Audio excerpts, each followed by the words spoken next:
So you think you're stone cold and nothing can make you cry?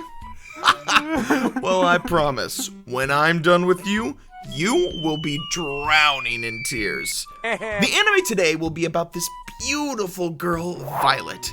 I know she's beautiful, but don't get too excited, she's only 14.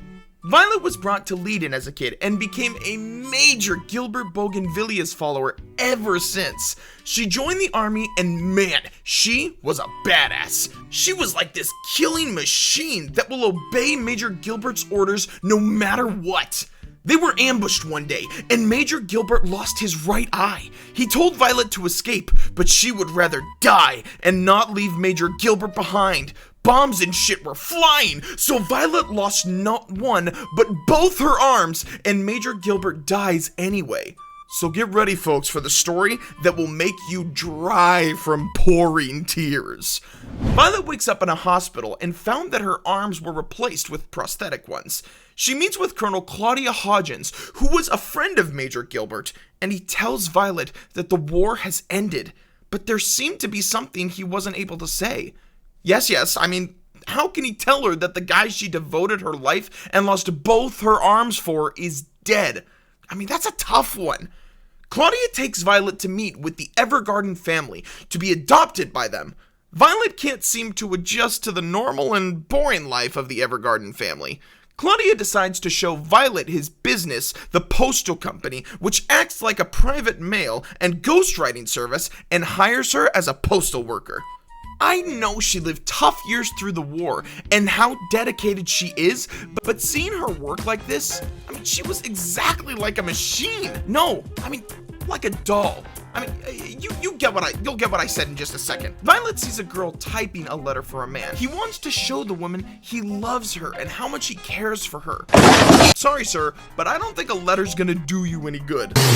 Apparently, this girl is called Auto Memory Doll, and it's a name for the job of writing letters on behalf of other people. Now do you get the doll joke? Got him! Anyway, Violet then remembers that "I love you" were the last words Gilbert had told her. And guess what? She doesn't know what it means. You what? Violet asks Claudia if she can join the ghostwriting department. Claudia was impressed that Violet has finally shown signs of acting of her own free will instead of on someone else's orders. So he accepts Violet's requests despite her not being an auto memory doll. Violet joins the ghostwriting department and meets its members: the veteran Katila, the hottie of the company, the two rookies, Erica and Iris, and this kid who I envy the most, Benedict. Violet begins her training as an auto memory doll, quickly learning how to use a typewriter. She writes a letter to Major Gilbert and tells Claudia to send it for her. That's a tough position, but you know how adults get away with situations like this. You guessed it, lying. Violet starts helping as a ghostwriter, but damn,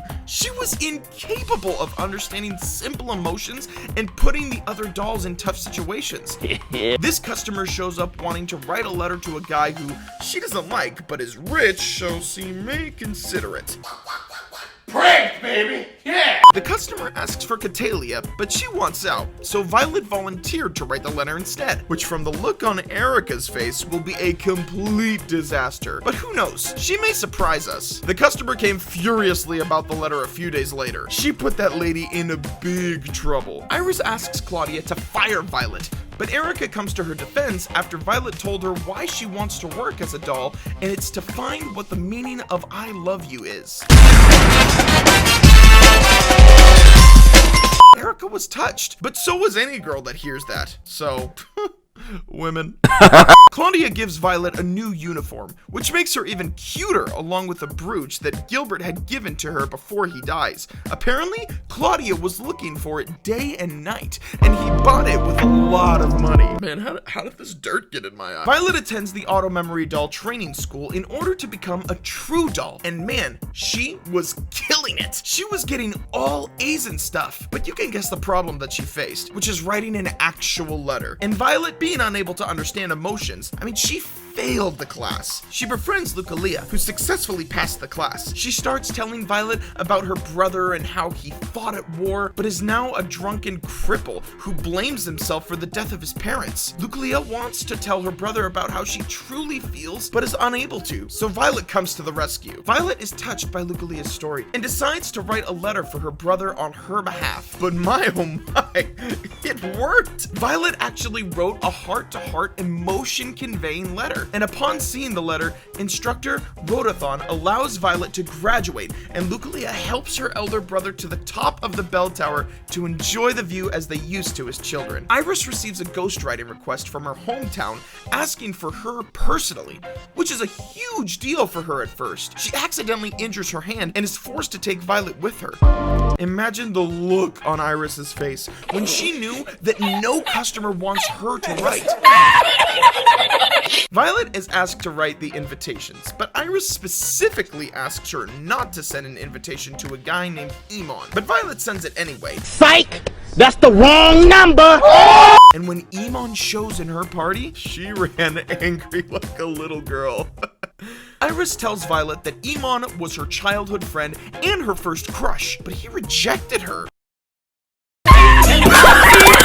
Okay, before I continue this story, I want to salute you, Master Emon. The rejection was enough for Iris to leave her town and become a doll. Violet helped Iris to write an apology letter to the guests and her parents. Violet gets a request from the Kingdom of Drossel to write a love letter for the princess, who is, by the way, only 14. The letter is to be addressed to Damien, the Prince of Flugel Kingdom. They start writing letters to each other, and the letters are to be read in front of the whole kingdom. Talk about privacy here. I mean, so if the prince wanted to say something, let's say, odd, it will be read in front of everyone. The letters are obviously without emotions, so Violet suggests that the two lovebirds write down their own letters.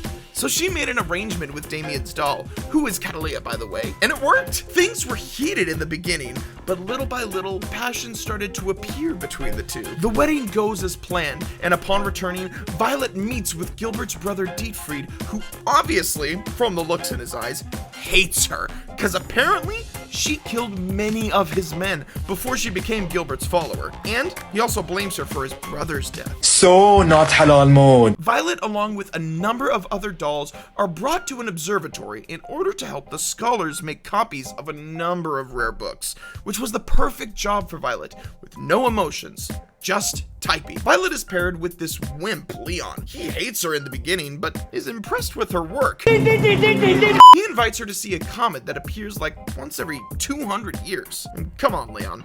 It's obvious that you have hidden intentions here. Leon talks about his parents and how his father was also a scholar and disappeared on a mission. His mother, who loves him too much, and here's the twist, his mother left him to search for his father. He needs some milk! And I want to say it's pure love, but man, what about little Leon here? So Leon hates love. But when he meets Violet, he starts to feel something. But when Violet tells him about Major Gilbert, it was like, boom! This is what I wanted to tell you before. Violet and the other dolls leave as their mission is completed, and Leon tells Violet that he'll be traveling around the world to find his parents. I'll get you, bitch! Violet goes to assist the famous writer Oscar Webster in writing his next play. However, he's drunk, like all the time. But it wasn't something the military Violet can't handle. They begin working on the play, but Oscar had a problem with the ending. Violet finds an umbrella, which apparently was Oscar's daughter, who died from an illness. That's why he got so furious upon seeing her, and the play is just a way of handling his grief. Violet inspires him. I mean, she lost her arm as a kid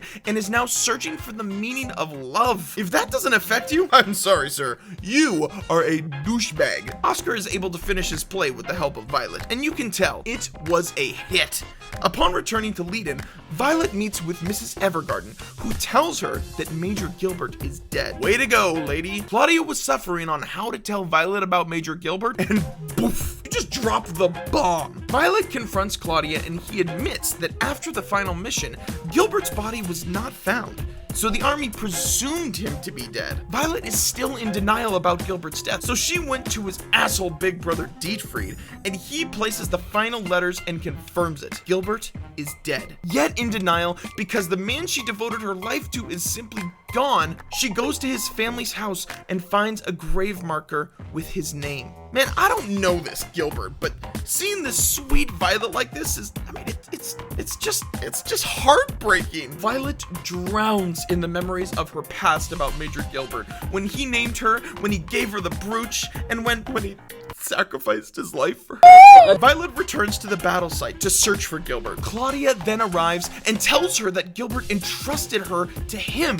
in case anything happened to Gilbert. Violet returns to the post office with Claudia, but refuses to do any more ghostwriting work. Violet tries to commit suicide, but thank God she wasn't able to go through with it. Violet, upon receiving a letter from Erica and Iris, come to realize that the act of receiving a letter can bring someone joy, so she returns to ghostwriting. Violet is ordered to write a letter by a sick woman who has a 7-year-old daughter named Anne. Apparently, the mother is going to die in a few months. This is cancer. So she asked Violet to write letters to Anne for each of her birthdays. Alright, that's it. If this touching mother's love doesn't affect you, something is seriously wrong with you. Violet leaves after finishing the letters, and the mother dies.